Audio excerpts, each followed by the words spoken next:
Assalamu alaikum. Do we truly have free will, or are our actions already determined? Is every decision we make divinely decreed, or do we bear full moral responsibility? Can a just God compel his creatures and still hold them accountable? What is the balance between divine sovereignty and human freedom? These timeless questions lie at the heart of Islamic theology and philosophy, and they continue to shape Muslim ethical, spiritual, and legal thought. In this episode of Reflection, we turn to a deep and nuanced discussion offered by ʿAllāmah Ḥusayn Ṭabāṭabāʻī in Tafsir al-Mīzān, exploring the interconnected concepts of compulsion, Jabr, delegation, Tafwīḍ, and divine determination, qaḍāʾ qadar. In this episode of Reflection, we will explore how divine omnipotence can be reconciled with genuine human agency, why the Quran rejects both absolute compulsion and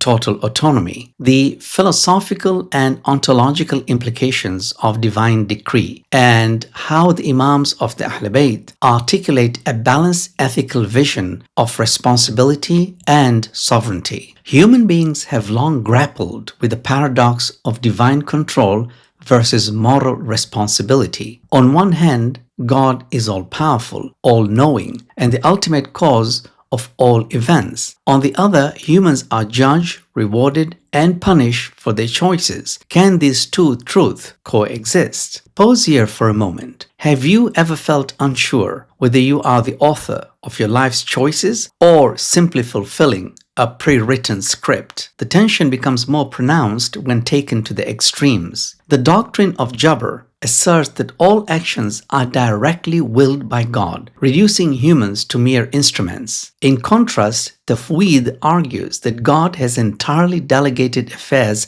to human beings, removing his involvement from their choices. Both views present theological dangers. Jabr undermines justice and accountability, while Tafwīḍ compromises divine sovereignty. Before resolving the tension, ʿAllāmah Ṭabāṭabāʻī demonstrates that the Quran clearly rejects both extremes. Divine speech insists on God's absolute authority while simultaneously affirming the significance of human will. The Quran emphasizes that everything in creation belongs to God, including human action, but it does not deny responsibility. لَهُ مَا فِي السَّمَاوَاتِ وَمَا فِي الْأَرْضِ وَإِن تُبْدُوا مَا فِي أَنفُسِكُمْ أَوْ تُخْفُوهُ يُحَاسِبْكُم بِهِ اللَّهُ. To him belongs whatever is in the heavens and whatever is on the earth. Whether you reveal what is within yourselves or conceal it, Allah will bring you to account for it. Consider this. If God owns all that exists, including our actions, how does he still hold us accountable? ʿAllāmah Ṭabāṭabāʻī argues that this verse and others like it affirms a universal ownership by God that does not negate human moral agency. Ownership here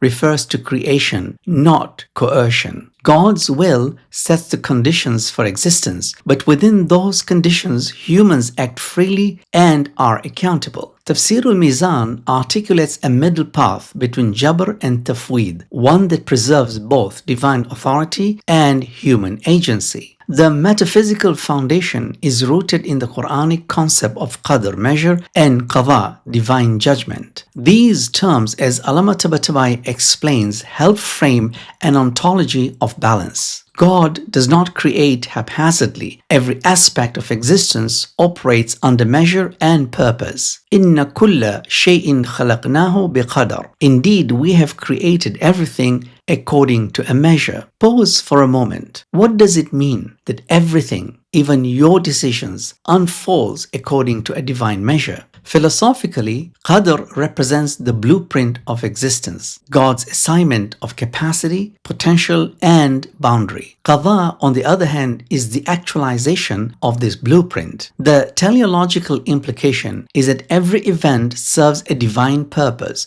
while still allowing free agents to act within the framework of divine parameters. Our freedom is not absolute, but it is real and morally significant. وَقُلِ الْحَقُّ مِنْ رَبِّكُمْ فَمَنْ شَاءَ فَلْيُؤْمِنْ وَمَنْ شَاءَ فَلْيَكْفُرْ. Say, the truth is from your Lord. Let whoever wills believe, and let whoever wills disbelieve. Ask yourself, why would God offer a choice if our actions were predetermined? ʿAllāmah Ṭabāṭabāʻī cites traditions from the Imams that reinforces this position. In one narration, Imam Ali alayhi salam says, "La Jabr wa la Tafwīḍ, walakin amrun bayna amrayn." There is neither compulsion nor delegation, but a matter between the two. This ontological nuance means that we are free within the bounds of God's will, not independent of Him, nor enslaved by His decree. It's an existential relationship between divine causality and human intention, where we act with freedom, yet always within limits God has established. Sometimes what appears unjust or irrational is simply beyond human understanding. In Tafsir al-Mīzān, ʿAllāmah Ṭabāṭabāʻī points to the story of Prophet Musa and al-Khidr as an allegory for the tension between human judgment and divine wisdom. Khidr's seemingly unjust acts, damaging a boat, killing a child, repairing a wall, all had divine rationale. Think about this. When have you misjudged a situation only to later discover its hidden wisdom? This narrative shows that while we act freely, only God knows the unseen outcomes. It upholds both divine justice and the moral significance of human action, grounding ethical decisions in trust, not fatalism. If all actions were compelled, there would be no basis for reward or punishment. Conversely, if humans were entirely autonomous, divine guidance would lose its meaning. The Qur'anic framework insists on both justice and guidance. Accountability without choice is tyranny, and sovereignty without guidance is abandonment. وَنَفْسٍ وَمَا سَوَّاهَا فَأَلْهَمَهَا فُجُورَهَا وَتَقْوَاهَا. By the soul and the one who proportioned it and inspired it with its wickedness and righteousness. Consider this. How do you understand your own conscience? Is it merely a product of biology or a divine imprint? The Imams teach that divine guidance does not constrain freedom but orients it toward flourishing. We are not slaves to biology or fate, but spiritual beings navigating the moral compass God has instilled. With that foundation in place, we can now step back and distill what matters most. Here are the key takeaways from this episode. Islamic theology rejects both absolute compulsion and total delegation, affirming a balanced framework in which divine will and human freedom coexist. Divine decree operates through Qadar and qaḍā:h, establishing both possibility and actualization without nullifying moral responsibility